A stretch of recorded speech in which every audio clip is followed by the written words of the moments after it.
सदगुरु जोगी पीर धाम से समझेंगे 5 ऋण जो बाबा जी के भक्तों को नहीं चुकाने पड़ते। तो कर्मकांडी लोग जो कर्म कांड में चलते हैं और पाप पुण्य के चक्कर में स्वर्ग नरक तक ही सीमित रहते हैं। 80,000 लोगों से श्लोक बताए गए वेद में, जो वेद के 80,000 श्लोकों के हिसाब से विधि निषेध से कर्म धर्म मार्ग का गृहस्थ वानप्रस्थ ब्रह्मचार्य संन्यास शूद्र ब्राह्मण वैश्य स्तर क्षत्रिय, ये 4 वर्ण 4 आश्रम और कर्म धर्म मार्ग 80,000 श्लोकों का उसमें विधि निषेध का पालन करते हैं। और युगों में ऐसा करना पॉसिबल था उनको। अब उन्होंने संसार में ही घूमना, क्योंकि स्वर्ग के बाद फिर नरक में डाल दिया जाता है, क्योंकि पुण्य 0 है तो पुण्य का फल मिल गया। अब वहां का किया हुआ कर्म का गया और फल हमें हम भोग योनि में देवता बन गए हैं, तो फिर 84 लाख में आना ही पड़ता है। तो उनको 5 ऋण चुकाने पड़ते हैं, जिसमें कि पितृ ऋण शादी करो और जब तक पुत्र नहीं होता तब तक बच्चा पैदा करो, और अपने जैसे पितर तुम्हारी पीढ़ी चल रही है, बंद चल रहा है, आगे उसको बढ़ाओ।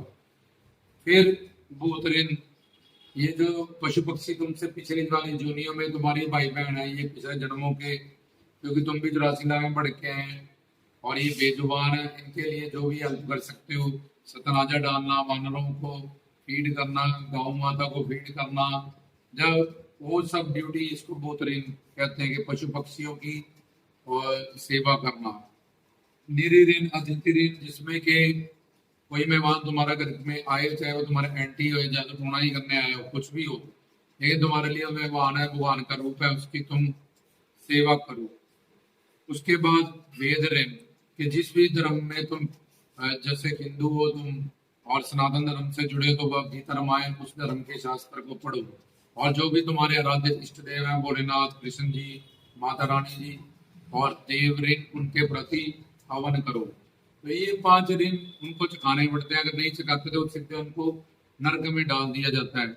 लेकिन अगर बाबा बालकनाथ जी की भक्ति कोई करने लगे और गुरु बना ले, ये बाबा बालकनाथ की भक्ति मतलब शिव की भक्ति, गुरु की भक्ति, बाबा जी ने गुरु दत्तात्रेय नाथ से शिक्षा दीक्षा ली और शिव भक्ति की, गुरु ब्रह्मा गुरु विष्णु गुरु देवो महेश्वरा, गुरु भक्ति और शिव भक्ति साथ साथ में की, या गुरु के रूप में शिव की भक्ति उन्होंने की, या जैसी भक्ति शिव की वैसी भक्ति गुरु की उन्होंने, तो उनकी भक्ति सिद्ध होगी। उन्होंने 5 साल में ही अपने माँ बाप को छोड़ के गुरु दत्तात्रेय नाथ की शरण में चले गए थे। उन्होंने पितरी ऋण नहीं दिया कि मैं गुजरात जूनागढ़ में मेरा अवतार हुआ है, मैं कल्ला कल्ला पुत्र हूँ, मुझे वंश चलाना है, शादी करनी है, जाके पढ़ना है, क्योंकि वो गुरु की शरण में चले गए और शिक्षा दीक्षा प्राप्त कर ली। तो जैसे एक लॉ आता है कि ये रूल तोड़ा तो ये सजा, ये तोड़ा ये सजा, वैसे एक सब सेक्शन होता है कि अगर तुमने प्रेसिडेंट से अपनी फांसी माफ करवा ली, अकॉर्डिंग टू लॉ तुम्हें अब सुप्रीम कोर्ट का जज भी फांसी नहीं दे सकता। ऐसे ही ये कर्म धर्म या कर्म कांड में चलने वाले और 84 लाख में भड़कने वालों के लिए संसार के नियम और ये 5 ऋण के रूल होते हैं। जिन्होंने शिक्षा दीक्षा प्राप्त कर ली, गुरु से नामदान ले लिया, जैसी भक्ति में आगे, बाबा बालकनाथ जी की भक्ति में आगे, और गुरु भक्ति, पूर्ण गुरु का लड़ पकड़ के सिमरन भक्ति, श्रवण भक्ति और स्मरण भक्ति से जुड़ गए हैं। भगवान या शिव पिता परमात्मा अल्लाह गॉड वाहे गुरु, उसके अलग अलग नाम है, हमें इन 5 ऋणों से आजाद कर देता है। जैसे ध्रुव थे, प्रहलाद थे, उन्होंने बचपन में जाके गुरु की शरण ली, भगत प्राप्ति की। जहाँ मीरा थी, राजपाट को छोड़ के चलेगी, शबरी थी चलेगी, तो उनको कोई भी इन सब चीजों का पाप नहीं लगा, क्योंकि पाप पुण्य नहीं है। जो लॉ है ये कर्म कांडियों के लिए कर्म धर्म मार्ग, और जिसकी सीमित सिर्फ ये स्वर्ग तक ही हमें ले जा सकता है। वैकुंठ धाम, शिव लोक, अगम लोक, क्या लोग, अनामी लोक, सत लोक, गो लोक, ऐसे लोगों में नहीं ले जा सकता कर्म धर्म मार्ग हमें। और कलयुग में कर्म धर्म मार्ग करना भी इम्पॉसिबल है। ऐसा कोई ब्रह्मवेता ब्राह्मण या पंडित ढूंढना जिसको पूरा शास्त्रीय हो, ज्ञान हो, ब्रह्म ज्ञान हो। ब्रह्म ज्ञान होने से ब्राह्मण होता है और शास्त्रों का ज्ञान होने से वो शास्त्रीय होता है। सिर्फ नाम से या वेशभूषा से या ऐसा बाहरी कह लो कि उन्होंने बुद्धि भी रखी हुई है कपड़े, लेकिन ब्राह्मण मतलब ब्रह्म ज्ञान वाले, और पंडित मतलब जिसकी पिंडी में जिसके पिंड में पिंडी विराजमान है, शिव की या ब्रह्मा विष्णु शंकर की, तो उनको पंडित कहते हैं या उनको ब्राह्मण कहते हैं। तो शास्त्री इनको कहते हैं, इनको शास्त्र होगा। तो ऐसा कोई ढूंढना कलयुग में बड़ा मुश्किल है।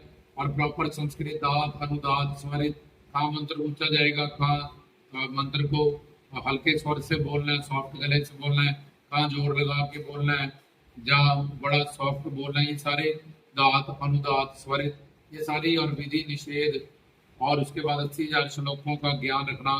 कलयुग में जब कर्म कांड करना नामुमकिन है। अगर कल भी लो तब भी उसका फल नश्वर है। तो ये 5 ऋण है जो कर्मकांडियों को सबको देने पड़ते हैं।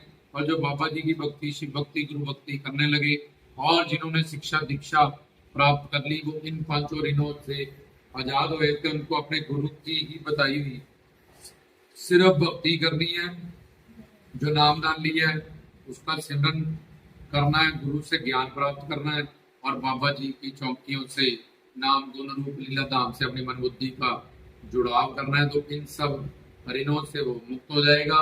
और ईश्वर भगवान शिव पिता परमात्मा उनको इन ऋणों को क्यों नहीं गिराया, चाहे किसी की पत्नी चल पड़े, चाहे पति चल पड़े, किसी का बाप चल पड़े, किसी के बच्चे चल पड़े, तो इनको कोई ऐसा पाप नहीं लगता कि गर्भवास छोड़ के बाबा जी हो गए, जब इस दुनिया में चले गए कि अब पति को नहीं पूछा, जब पत्नी को नहीं पूछा, जब बच्चों क्यों नहीं पूछा। ये कर्म धर्म का नियम है। उसी भगवान का दूसरा नियम है कि उसने हरि गुरु भगवान के लिए ये सब चीजों को छोड़ा, उनके शरणागत है वो। तो जब उनकी शरण में और शरणागत है तो फिर वो सुप्रीम पावर है। जैसे पीएम तुम्हारे साथ है, सीएम सरपंच तुम्हारा कुछ नहीं बिगाड़ सकता, ऐसे ही जब तुम सुप्रीम पावर के हुक्म में उनके शरण में हो, तो चाहे तुम कोई ऋण चुकाओ चाहे ना चुकाओ, उसका कोई भी तुम्हें ये ऑर्डर नहीं है कि तुमने इन ऋणों को देना ही है। नामदान लेते ही हम सब ऋणों से मुक्त हो जाते हैं, और हम पे ये लॉ जो नहीं लगता, तो हम पे ये कृपा आती है। रामदास की तरफ से जय हो।